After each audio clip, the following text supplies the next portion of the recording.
What is going on YouTube? So I've got a video out there floating around. Every axe genuine Norlund ever made, I think is what it's called. And it was a video that I did once I felt that I completed my Norlund collection. Well, as collections go and time goes on, sometimes you realize that you haven't completed your collection. Long story short, while I was in the process of collecting all the Norlunds, doing research, trying to figure out what Norlunds were out there, there's not a lot of information out there. Yesteryear Tools has about the most information on Norlunds that I've found, and it's not complete. I have several Norlund axes that were never mentioned on Yesteryear Tools. So anyways, during that time of research and collecting and education, I discovered that Norlund in fact made a knife. Well, I'm going to assume that someone made the knife for them and they stamped their logo on it. This knife, it really looks like an old hickory. I used to have one like this. I can't find it now. I think I modified it and used it for something else, but I'm going to go out on a limb and say that it was either made by Old Hickory or I think Green River was another company back then that made like carbon steel butcher knives. So anyways, so during my research I found this knife and it's called the Deep River, and like heart sank because it's like, well, my collection is not really complete until I have that knife. But I mean, as far as the axes go, I believe I have all the axes. I haven't seen anything that I don't already have yet. The knives are very rare.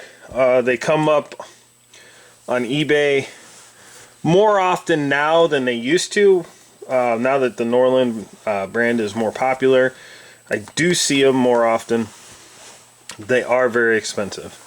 I've bid on 5 before this one, 5 different auctions, and I lost all 5. And it sucks because as a custom knife maker, it's hard to spend a lot of money on a knife knowing that I could make something much nicer. But the knife is still cool. And that doesn't mean that I don't collect other custom knives either. I haven't collected custom knives like I used to in a while. Mainly because of other collections.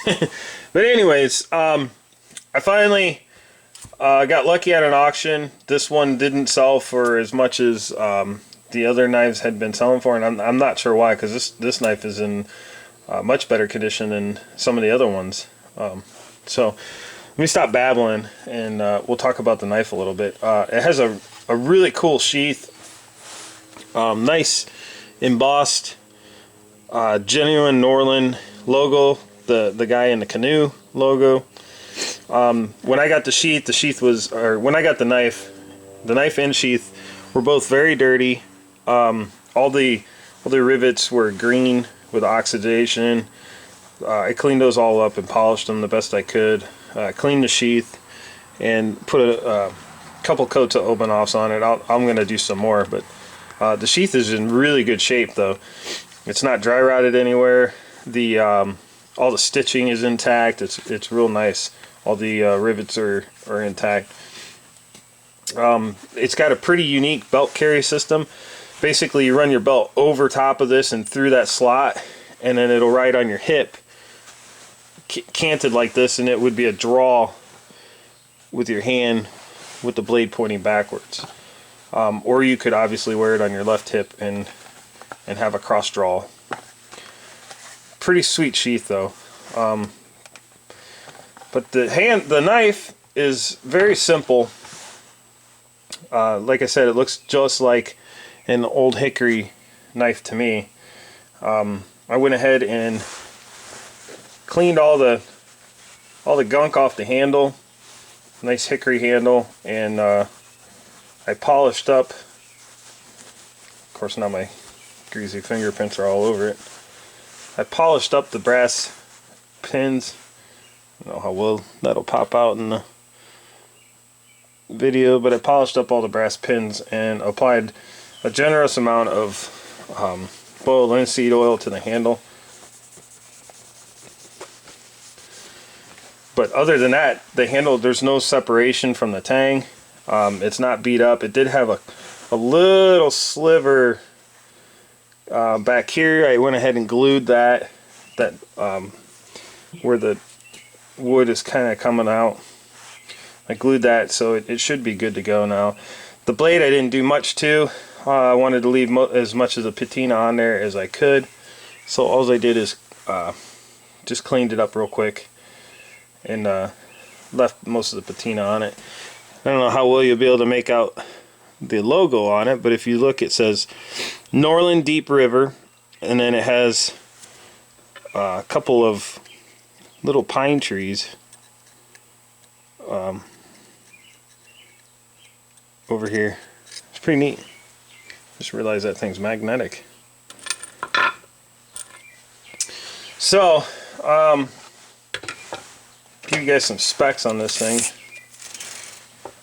I don't know what's driving the price on these things up, if it's the Norlund guys or if it's the knife guys. 9.5 inch long overall with a about a 5 1/8 cutting edge, and thickness on this thing.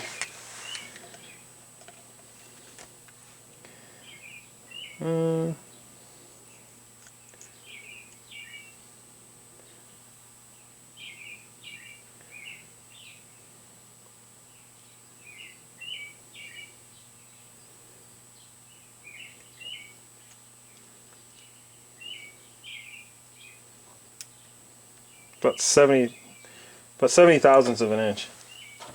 Sorry for that delay. I was having a hard time reading the numbers. It's a pretty thin blade. I think it's going to be a cool knife to play with. I'm definitely going to use it. I like this knife. I'll take it out on some outings. And I haven't sharpened it yet. It's the only other thing I got to do. But I'll sharpen it before I take it out and play with it. But I don't know. I can't remember a time where I wanted a knife as bad as I wanted this one. Mainly because of that Norlund Deep River logo.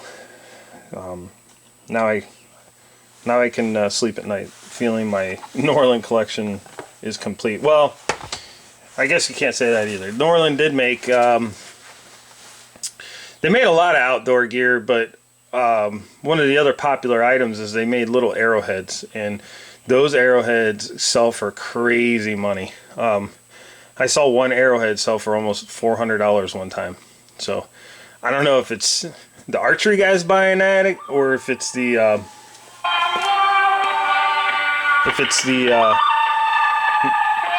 Norlund guys. But I gotta take this phone call, guys. Oh, no, I don't. Well, anyways, I'm gonna wrap the video up anyways. Stay tuned for more videos in the future. Maybe some axe videos coming up, maybe some knife videos coming up. I don't know. We'll see whatever happens. But thanks for watching. Take care.